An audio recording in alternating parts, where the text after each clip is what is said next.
कोई प्रतियोगिता कार्यक्रम में आप सभी के लिए लेकर आई हूँ मुंशी प्रेमचंद जी की बहुत प्रसिद्ध कहानी पंच परमेश्वर।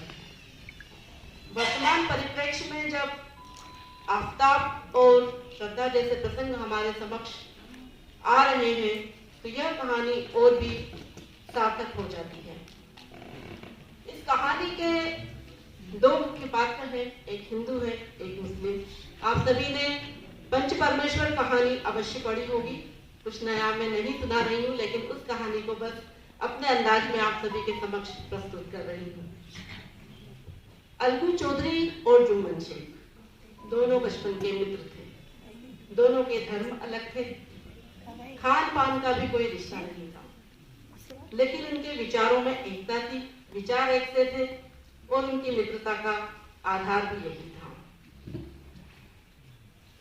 जुम्मन शेख की एक मौसी थी, खाला, जिसे वो खाला कहते थे। मुस्लिम धर्म में मौसी को खाला कहा जाता है।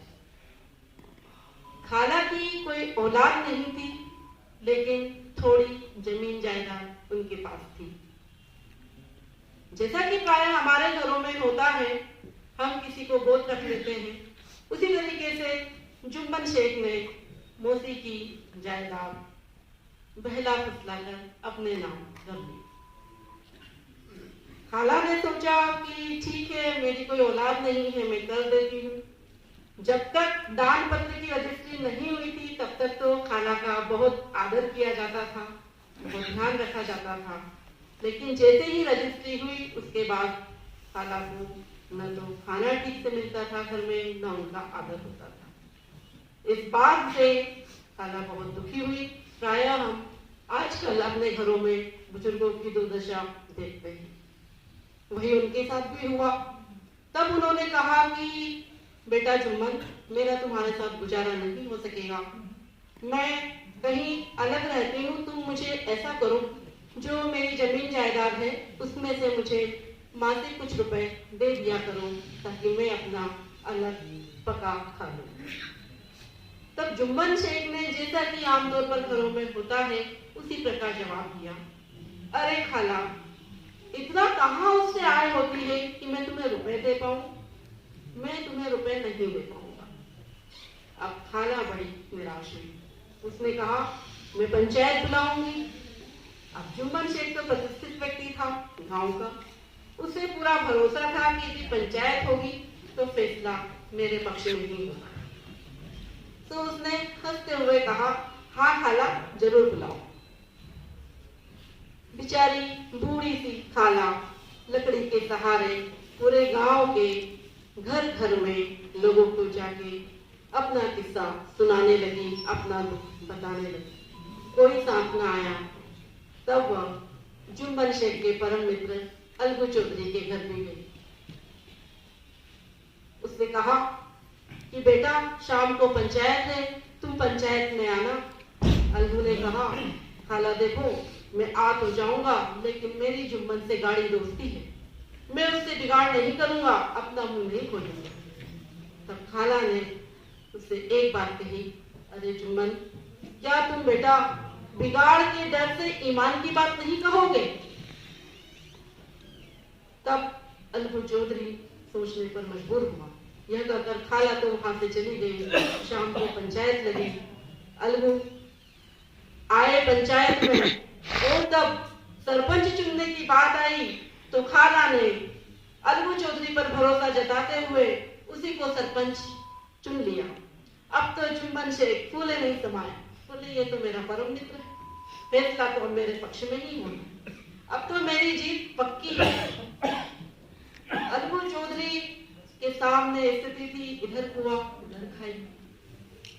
यदि वो सत्य बात बोलते हैं, ईमान की बात बोलते हैं, तो दुश्मनी हो जाएगी, मित्र छूट जाएगा, और यदि सही बात नहीं कहते हैं तो ये तो न्याय नहीं होगा। बड़े विचार मग्न होकर के जैसे ही वे सरपंच के आसन की ओर बढ़े और वहां विराजमान हुए, यकायक उनके विचारों में परिवर्तन हुआ और एक जवाबदारी का भाव उनके मन में आया। ये उस न्याय के पद का प्रभाव था। वहां बैठकर उन्होंने दोनों का पक्ष सुना और फैसला खाला के पक्ष में दिया। कहा कि जुम्मन शेख, जो जमीन जायदाद है उससे इतनी आय तो होती है, तुम अपनी खाला को मासिक कुछ दे सको। यदि तुम रुपए नहीं दोगे तो दान पत्र की रजिस्ट्री निरस्त कर दी जाएगी। अब जुम्मन शेख अवाक रह गए, उनके चेहरे की हवाइयां उड़ गई और उन्हें बहुत गुस्सा भी आया। बोले, ये मेरा बचपन का मित्र है, इसने ऐन वक्त पर मुझे धोखा दे दिया। बोले, ठीक है, कोई बात नहीं, मैं अब इससे बदला जरूर लूंगा। बदले की ताक में, अवसर की तलाश में जुम्मन शेख रहने लगे। दोस्तों के बीच में बोलचाल बंद हो गई। न्याय की डोर ने मित्रता की डोर को तोड़ दिया। कुछ ही समय बाद जुम्मन शेख को अवसर भी मिल गया।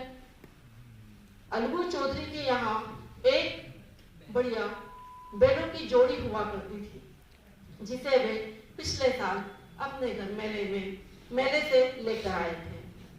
उनमें से एक बैल किसी बीमारीवश मर गया था। अब अलगू चौधरी के लिए एक बैल कुछ काम का नहीं था। उसी गांव में एक बनिया रहता था। उसने सोचा कि क्यों न मैं इस बैल को, इस बनिया, जो संजू साहू उसका नाम था, बोले मैं इसको बेच देता हूँ। उसने बात की। अब बनिया तो व्यापारी था, उसने सोचा फायदे का सौदा है, एक ही बैल है, इसके कुछ काम का नहीं, लेकिन मेरे तो ये बड़ा काम आएगा, खरीद लेता हूँ। 150 रुपए कीमत तय करके उसने उस बैल को खरीद लिया और अलगू को कहा कि मैं तुम्हें इसकी कीमत 1 महीने बाद चुकाऊंगा।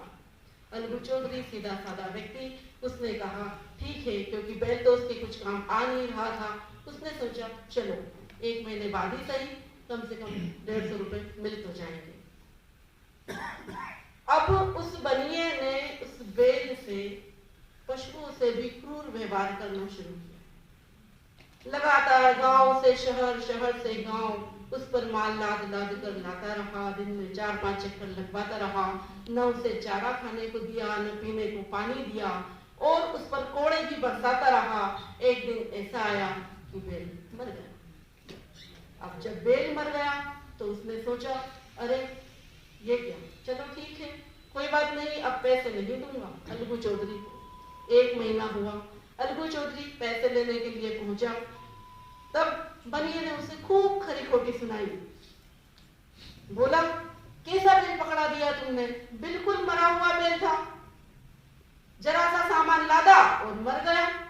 मैं तो तुम्हें अब पैसे कोड़े कुछ देने वाला नहीं हूँ। अब अलगू चौधरी को लगा कि मेरा बैल तो एकदम बढ़िया था, ऐसा कैसे हुआ, जरूर इन्होंने उसके साथ जाति की होगी। तो उसने कहा यदि तुम मुझे ये पैसे नहीं दोगे तो मैं पंचायत बुलाऊंगा। बनिया तो बनिया था, व्यापारी था, उसने कहा बुला लो पंचायत, देखते हैं। पंचायत बुलाई गई और फिर अवसर आया सरपंच चुनने का। संजू साहू बनिए को पता था कि जुम्मन शेख और अलगू में कट्टर दुश्मनी हो चुकी है।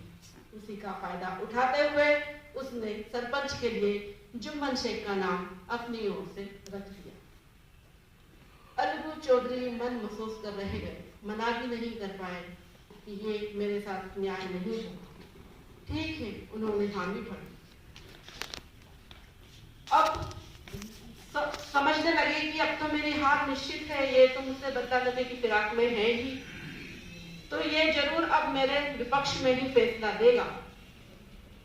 लेकिन जैसे ही जुम्मन शेख न्याय की कुर्सी की ओर बढ़े और सरपंच का पद उन्होंने धारण किया, उस आसन पर जब वे बैठे, दोनों पक्षों को सुना, उनके मन के विचार परिवर्तित हुए और उन्होंने दोनों पक्षों को सुनकर कहा कि जब बैल को खरीदा गया था तब वो अच्छा था। यदि उसी वक्त संजू साहू उसकी कीमत अदा कर देते तो पूरे पैसे अलगू चौधरी को मिल गए होते, लेकिन संजू साहू ने ऐसा नहीं किया और 1 महीने के बाद का समय दिया। बैल के साथ बड़ा अत्याचार किया, पशुतावश व्यवहार किया, उसके कारण बैल मर गया। पैसे तो संजू साहू को चुकाने ही होंगे, हाँ, चूंकि बेन मर गया है, अलगू चौधरी चाहे तो उसमें कुछ कमी रियायत कर सकते हैं। 150 की जगह 10-20 रुपए कम करके ले सकते हैं। जैसे ही अलगू चौधरी ने ये सुना, अपने स्थान पर खड़े होकर बोले, पंच परमेश्वर की जय हो। यही प्रभाव था उस न्याय के आसन का। जुम्मन शेख को अब समझ में आया कि उस वक्त अलगू चौधरी नहीं बोल रहे थे जब खाला का मुद्दा था, उस वक्त पंच के मुंह से परमेश्वर बोल रहे थे, और मेरे साथ भी आज यही हुआ है। वे आसन से उतरे और अलगू चौधरी के गले लग गए। दोनों की आंखों से आंसू बहने लगे, मन का मेल आंखों के माध्यम से बह गया और दोनों मित्र गले मिलकर रोने लगे। उनकी मित्रता फिर से पहले जैसी हो गई।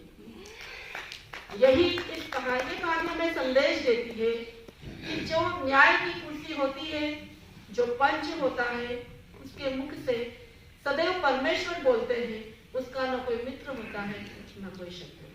यही कहानी का संदेश है। बहुत बहुत धन्यवाद।